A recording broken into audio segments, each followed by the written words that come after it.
Hey guys, Frank again, giving you another video, and this time around it's gonna be a capture match, and I know I've actually never put up a capture match before, but I thought this was an okay game.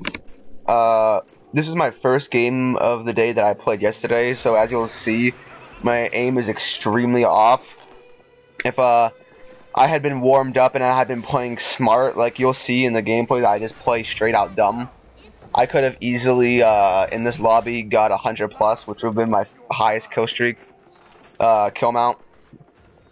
Yeah, but I got a lot to talk about, and I don't know if I'll be able to make this commentary entertaining for 17 minutes, but I'm going to give it a try.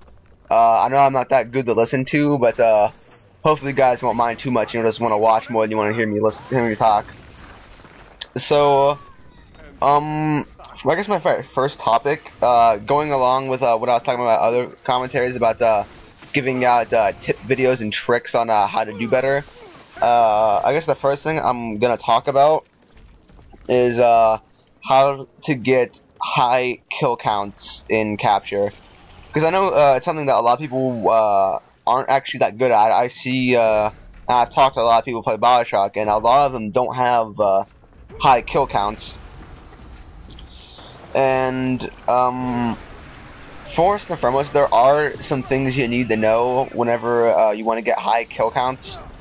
Is that the thing you're gonna have to do is you're gonna have to stun headshot.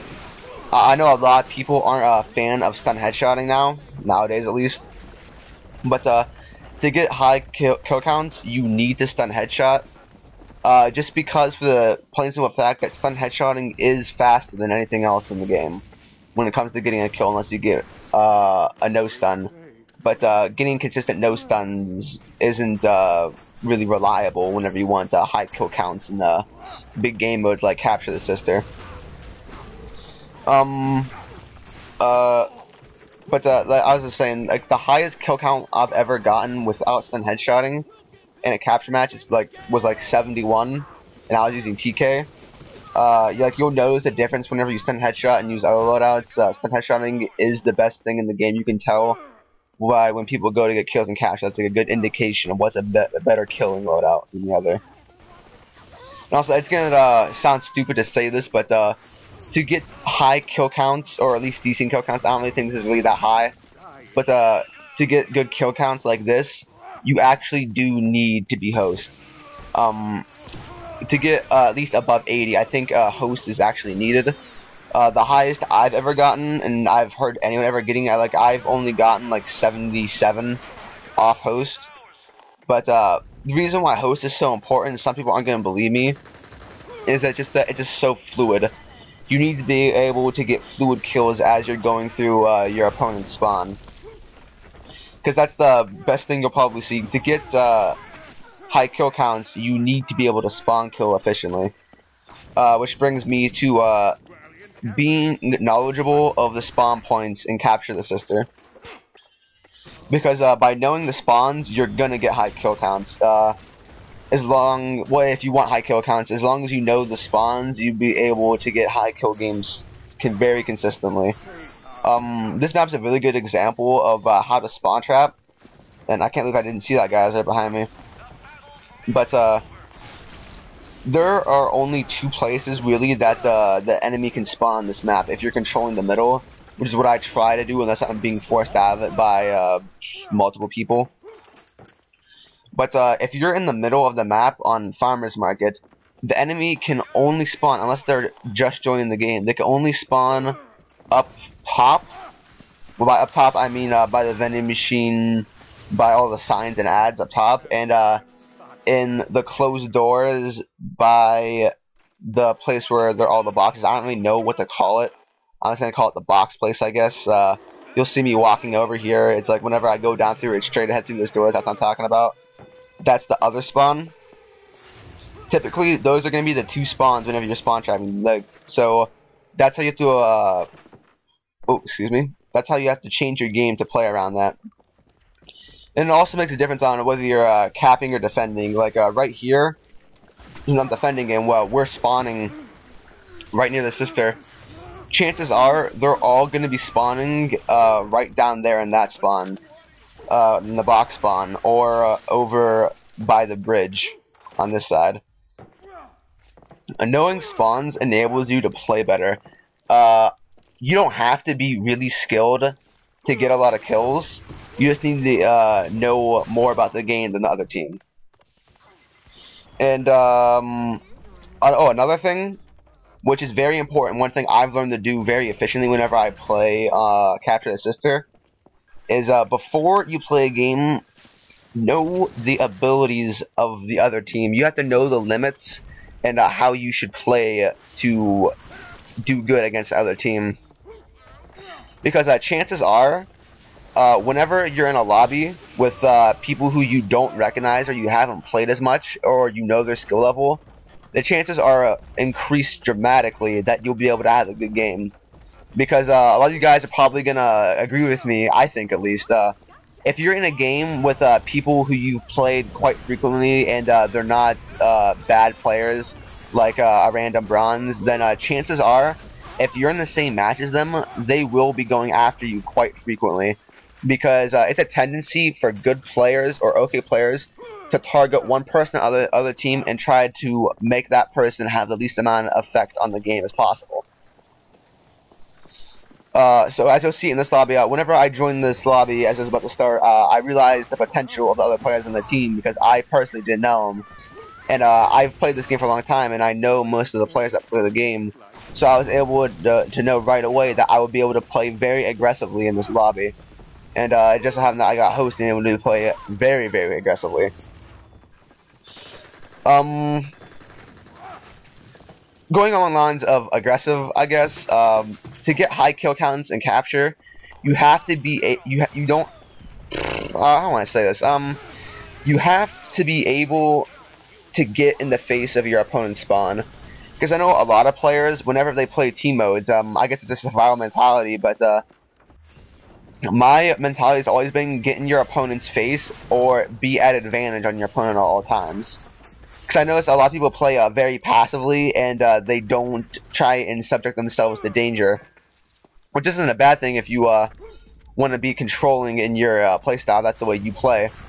Then that's good. But whenever I want to go for high kill streaks or more kills than most people, what I try to do is I try to be the first person to the other team spawn almost all the time. And I try to be able to position myself where I'm always in front of my teammates when I'm killing the other team, because the chances are I'll be able to get more successive kills than any of my teammates will. So that's one thing that you should try to keep in mind. And one thing I think is really important is to have the right loadouts to get a lot of kills. Because I know a lot of people, whenever they play team modes, like to use Resurrection. And I personally am no longer. I used to use Resurrection back when I guess I was a newer player than I am now. But I don't think Resurrection is actually even a good tonic anymore, just because of the fact that I believe it slows you down.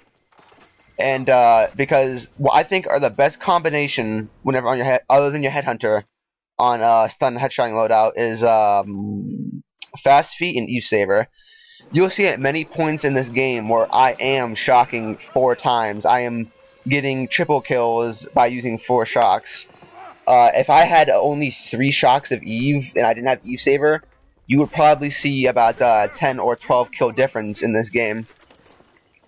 And being able to move faster, since I've said you have to be aggressive to get high kill counts, because once you know the skill capacity of the people in your lobby, you'll be able to tell if they're like noobs that just want to camp in a corner, or they're actual people you know, and they'll try and play aggressively against you.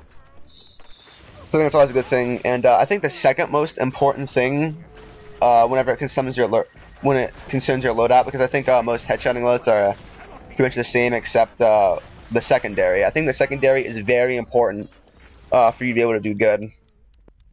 Now, whenever I think of secondaries, I know some people like to go along the routes of having the elephant gun as a secondary. I don't personally agree with that choice, because it's mainly because many people will tell you when they play with me in other games, or if you play with me, is that I'm a very big kill whore. I love getting high kill counts, guys. It's kind of my Call of Duty mentality showing there. I like getting high kill counts, and I'm a whore like that. Deal with it. But I think there are 3 weapons when it comes to secondary that you should use, and that will be the shotgun, the pistol, and what's the third one? Machine gun.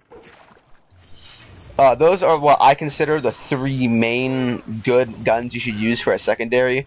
Machine gun not so much, just because it takes a lot of bullets to kill people and it's not as accurate as I may like it, because even if you put kickback reduction on it, it takes way too long to get a kill, and chances are you'll probably get killed before you get the final blows on someone.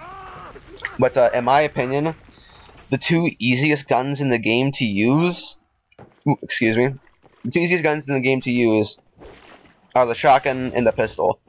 By far, those guns' killing capacities are just off the charts, because nothing can beat the shotgun close range other than the shotgun or like TK. It's very hard. Using either one of those guns, it ensures that you can get kills outside of using your primary gun, because it's always a bad idea to only solely rely on your primary to get all your kills. Because chances are, if you're a player like me or you're a player like Gunner, you will be very aggressive and you will run out of crossbow bullets while you're facing an opponent. Which means that if you can confidently fall back and rely on a secondary, and you know that it will be able to win a gunfight against someone, then you will be able to get more kill counts. And staying alive is a very crucial thing to doing good in Bioshock. I know a lot of people try to blindly run at guys and they try and chase them just because they're damaged, and I see that almost 80% of the time those players do not do good at all. Being able to stay alive and ensure that you can kill someone and come out alive is very important, especially when you're playing Capture the Sister, because one death can mean a difference in the game. Because if you're a decent player, then chances are you will be like the center of your team, and you will be making the most pushes to try and get the sister to the vent, or stopping the enemy team from rushing you. Let's see, what other tips can I give about capture? Oh, and as to being accurate, I don't think it's really that hard, because as you'll see in this game, I miss a ton of shots, but I'm still able to get an okay kill count. So I don't think many of you guys really have to worry about that. But I guess I'll go on to the next topic, and I've had actually a decent amount of questions about this, and I've talked about this in a lot of parties. And it's finding the right sensitivity. I know a lot of people struggle with their sensitivities, and they change them back and forth, and they don't really find what they like. But what I look for in a sensitivity, the ideal sensitivity, is being able to comfortably move left and right. Because in Bioshock, you don't really look up and down that much. It's not really that much of a problem. It's being able to confidently move left and right in the pace where you're comfortable with, and your eyes can keep up with it.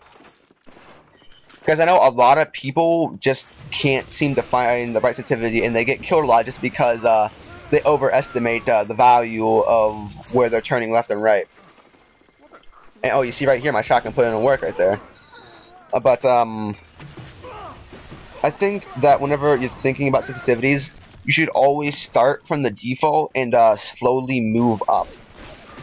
Or slowly move down. Because I know a lot of the veteran players aren't actually able to use the higher end sensitivities. And me personally, I rarely ever move off of 50. If I've told people this before, I think 50 sensitivity is the perfect sensitivity to use in a game, because in my experience, it allows me to move fast enough to react faster than my opponents, but it leaves me in a comfort zone where I know that I won't totally mess up looking at an enemy. I feel very confident in my 50 sensitivity. And I know some of the higher end players, like I think Gunner uses 30 sensitivity because he can't handle using the higher end sensitivities. He doesn't feel comfortable using it. But I guess the main issue is always finding your comfort zone.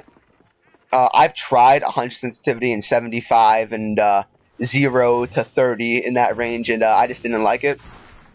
I always thought that nothing could beat 50. Oh, and on the debate I was talking about earlier between resurrection and that being on your loadout. Personally, if you're playing team, the chances of you getting revived, unless you're partied up, are actually pretty low. So I always like using fast feet instead of resurrection on my headshotting loadout, just because of the fact that if you're a player like me, then you pretty much rely solely on your ability to outplay your opponent and then come out alive. I know a lot of people aren't as prominent as some other players in their face-to-face combat skills. So my advice to you, whenever you're struggling with a loadout, is if you're playing with a teammate, then you should feel comfortable in your ability to use resurrection over fast feet if you want to play safe. But if you're playing solo, then the chances of you getting saved by using resurrection are actually pretty low. So I use something that increases your speed so you can get around the map more, because if you notice while I'm playing here, I'm just all around the place all the time. But I guess that wraps up me talking. I know this is really bad to listen to, guys, and I'm sorry. I'm not that good at commentating. I'm trying to get better for you guys, and I know it's not that fun to listen to me, so thanks for dealing with me. And I know this isn't that good of a game. I was actually pretty upset that I died the amount of times that I did. I could have had a lot better game, and I wish I could have got the game for you guys, but I didn't. I'm probably going to try and do better than this, because this isn't really that good. I mean, it's one of my higher killing games, honestly, but I wish I could have done better for you guys. I know I could have. And I know it's a long video to watch, but if you guys don't like it, then I won't put up capture videos anymore. So I hope you guys enjoyed watching, and stay tuned for more videos. I'm probably going to try putting up 2 videos a week or 1 video a week now. So I guess I'll talk to you guys later. I hope you enjoyed the commentary.